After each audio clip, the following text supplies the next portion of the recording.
আসসালামু আলাইকুম। Very good রান্নাঘর থেকে সবাইকে জানাই অনেক অনেক ভালোবাসা আর শুভেচ্ছা। দেখতে দেখতে শীত কিন্তু চলে এলো। এখন কিন্তু সবার ঘরে ঘরে পিঠাপুলি উৎসব চলবে। আজকে আমি বানিয়ে দেখাবো দুধ পুলি পিঠা। এই পিঠাকে অনেকে কিন্তু জামাই পিঠাও বলে থাকেন। শীতের ভিতর কিন্তু আমরা দুধ পুলি পিঠা একবার না একবার হলো বানিয়ে খাই। যারা নতুন বানাতে পারেন না, আশা করছি আজকের রেসিপিটি দেখলে তাদের কাজে আসবে।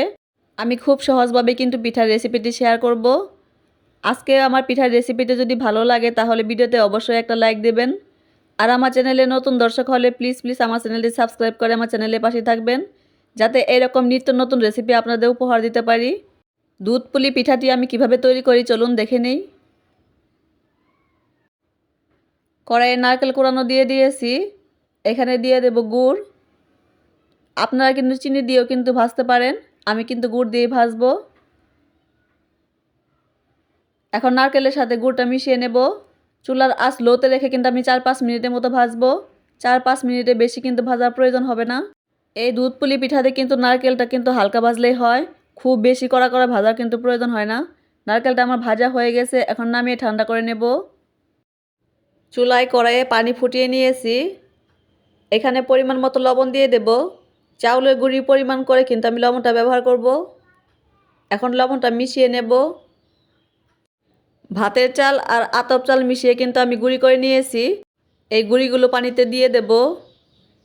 এই পিঠাতে কোনো প্রকার কিন্তু আটা কিংবা ময়দা ব্যবহার করা যাবে না, তাহলে কিন্তু পিঠার আসল টেস্টটা পাবেন না। এই পিঠা কিন্তু চাউলের গুঁড়ি দিয়ে তৈরি করতে হয়। চাউলের গুঁড়ি খামির তৈরি করতে গেলে কিন্তু চাউলের গুঁড়িটা ভালোভাবে সেদ্ধ করে নিতে হয়। এটা কিন্তু অনেকক্ষণ ভরে কিন্তু সেদ্ধ করে নিতে হয়। আমার মনে হচ্ছে আরও কিছুটা গুঁড়ি লাগবে, আমি কিছুটা গুঁড়ি দিয়ে দেব। দিয়ে ভালো করে মিশিয়ে নেব। চুলার আঁচ লোতে রেখে কিন্তু নাড়তে হবে, তা না হলে কিন্তু নিচে থেকে লেগে যাবে। চাউলের গুঁড়ি কিন্তু অতি তাড়াতাড়ি কিন্তু নিচ থেকে লেগে যায়, এদিকে কিন্তু খেয়াল রাখতে হবে। এখন আমি ঢাকনা দিয়ে ঢেকে সেদ্ধ করে নেব ভালো করে, তাহলে কিন্তু পিঠা বানানোর জন্য খামিরটা একদম তৈরি হয়ে যাবে। আমি ঢেকে 5 মিনিটের মতো কিন্তু সেদ্ধ করে নেব। 5 মিনিট পর ঢাকনা খুলে দেখি ভালোভাবে কিন্তু গুঁড়িটা সেদ্ধ হয়ে গেছে। এখন নামিয়ে কিন্তু একটু গরম গরম থাকতে কিন্তু মেখে নিতে হবে। চাউলের গুঁড়ির খামিরটা কিন্তু ভালোভাবে মেখে নিয়েছি। এটা এক সাইডে ঢেকে রেখে দেব, যাতে কোনো প্রকার বাতাস না যায়। একটা পিঁড়ি নিয়ে নিয়েছি। চাউলের গুঁড়ি যে খামির তৈরি করেছিলাম সেখান থেকে অল্প একটু খামির নিয়ে নেব। পিঁড়ির ওপর রেখে এভাবে গোল করে নেব। তারপর হাতে একটু গড়ি লাগিয়ে এরকম বাটির মতো করে নেব। ছোটো একটা বাটির মতো কিন্তু করে নিতে হবে। যখন দেখবেন হাতে লেগে যাচ্ছে তখন কিন্তু একটু চাউলের গুঁড়ি হাতে লাগিয়ে নেবেন, তাহলে কিন্তু বাটিটা বানাতে সুবিধা হবে। বাটিটা কিন্তু আমার তৈরি করা হয়ে গেছে। নারিকেলের যে পুরটা ঠান্ডা করে নিয়েছিলাম সেই পুরটা দিয়ে দেব। দিয়ে হাত দিয়ে একটু চেপে চেপে সমান করে নেব। এরপর মুখটা কিন্তু ভালোভাবে লাগিয়ে নেব। ভালো করে কিন্তু মুখটা লাগিয়ে নিতে হবে, তা না হলে কিন্তু দুধে দেওয়ার সাথে সাথে কিন্তু মুখটা খুলে যাবে। এরপর হাত দিয়ে এইভাবে চেপে কিন্তু একটু বাঁকা করে নিতে হবে, তাহলে কিন্তু পুলি পিঠা ডিজাইনটা সুন্দর দেখা যাবে। এইভাবে কিন্তু সবগুলো তৈরি করে নিতে হবে। চুলায় একটি হাঁড়িতে 1 লিটার দুধ দিয়ে দুধটা কিন্তু একটু জাল করে কমিয়ে নিয়েছি। যত ঘন হবে দুধটা তত কিন্তু পুলি পিঠা টেস্টটা ভালো আসবে। দুধের ভিতর এলাচ, দারচিনি আর তেজপাতা দিয়ে দেব। এগুলো দিলে কিন্তু পিঠার টেস্টটা ভালো আসে। যারা এগুলো পছন্দ করেন না তারা কিন্তু স্কিপ করতে পারেন। সামান্য পরিমাণে আমি লবণ ব্যবহার করব। এখন দিয়ে দেব হাফ কাপের মতো চিনি। আমি কিছুটা গুঁড়ো কিন্তু ব্যবহার করব পরে। আপনারা কিন্তু আপনাদের টেস্ট অনুযায়ী কিন্তু চিনি কিংবা গুড়ের পরিমাণটা দিয়ে দেবেন। এখন দুধটা একটু জাল করে নেব। দুধটা জাল করে কিন্তু একটু কমিয়ে নিয়েছি। দুধটা কিন্তু ফুটতে শুরু করেছে।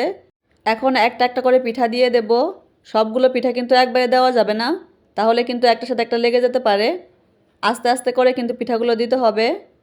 পিঠাগুলো দেওয়ার পর কিন্তু ঢাকনা দিয়ে ঢেকে রান্না করা যাবে না।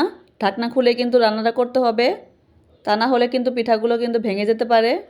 এইভাবে নিচ থেকে কিন্তু হালকা হালকা করে কিন্তু আলতো হাতে কিন্তু নেড়ে দিতে হবে। 1 চা চামচ চাউলের গুঁড়ি কিন্তু পানিতে মিশিয়ে নিয়েছি। এটা কিন্তু দুধের উপর দিয়ে দেব। এটা দেওয়ার পরে কিন্তু দুধটা কিন্তু একদম ক্রিমি ক্রিমি হয়ে যাবে। এই কারণে কিন্তু খেতেও ভালো লাগবে। এখন আস্তে আস্তে কিন্তু মিশিয়ে নিব। 1 কেজি দুধের জন্য কিন্তু আমি 1 চা চামচ গুঁড়ি ব্যবহার করেছি। এর চেয়ে কিন্তু বেশি গুঁড়ি দেওয়া যাবে না, তাহলে কিন্তু বেশি ঘন হয়ে যাবে। তারপরে কিন্তু খেতে ভালো লাগবে না। কিছুক্ষণ পর পর কিন্তু নিচ থেকে এমন উপর দিকে হালকা করে নেড়ে দিতে হবে, যাতে হাঁড়ির নিচে লেগে না যায়। চুলার আঁচ মিডিয়ামে থেকে একটু কম রেখে কিন্তু আমি আর 5 মিনিটের মতো রান্না করব। 5 মিনিট পর কিন্তু চুলাটা বন্ধ করে দিয়েছি। দুধ কিন্তু অনেকটাই গরম আছে। এখন কিন্তু আমি গুড় দিয়ে দেব। গুড়টা কিন্তু আমি জাল করে ঠান্ডা করে নিয়েছি। আমার গুড়টা কিন্তু খুব বেশি ভালো পড়ে নাই, এই জন্য কিন্তু আমি গুড়টা লাস্টে ব্যবহার করছি। গুড়টা এইভাবে ব্যবহার করলে কিন্তু দুধ ফেটে যাওয়ার সম্ভাবনা থাকে না। দুধ কিন্তু অনেকটাই গরম আছে। ঠান্ডা হতে হতে কিন্তু গুড়ের মিষ্টিটা কিন্তু পিঠার ভিতর দুধের ভিতর ভালোভাবে মিশে যাবে। পিঠা ঠান্ডা হওয়ার পর কিন্তু দুধটা অনেকটাই ঘন হয়ে যাবে। একটা পুলির পিঠার মুখও কিন্তু খুলে যায় না, দেখতেই পাচ্ছেন। এখন ঢাকনা দিয়ে ঢেকে এইভাবে রেখে দেব। পিঠাগুলো ঠান্ডা হওয়ার পর আপনাদের সাথে শেয়ার করব পিঠাগুলো কেমন হয়েছে। ফিরে আসছি পিঠা ঠান্ডা হওয়ার পর। পিঠাগুলো ঠান্ডা হওয়ার পর কিন্তু আমি প্লেটে বেড়ে নিয়েছি। মাশাল্লাহ, পিঠাগুলো দেখতে কিন্তু অনেকটা সুন্দর হয়েছে। গুড় দেওয়ার কারণে কিন্তু পিঠার কালারটা সুন্দর এসেছে।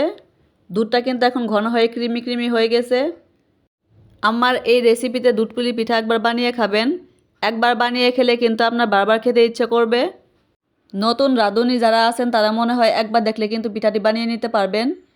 একটি পিঠা আমি আপনাদের সাথে কেটে শেয়ার করছি। পিঠাটা কেমন সফট হয়েছে দেখুন। দুধটা কিন্তু একদম ঘন হয়ে গেছে, ক্রিমি ক্রিমি হয়ে গেছে।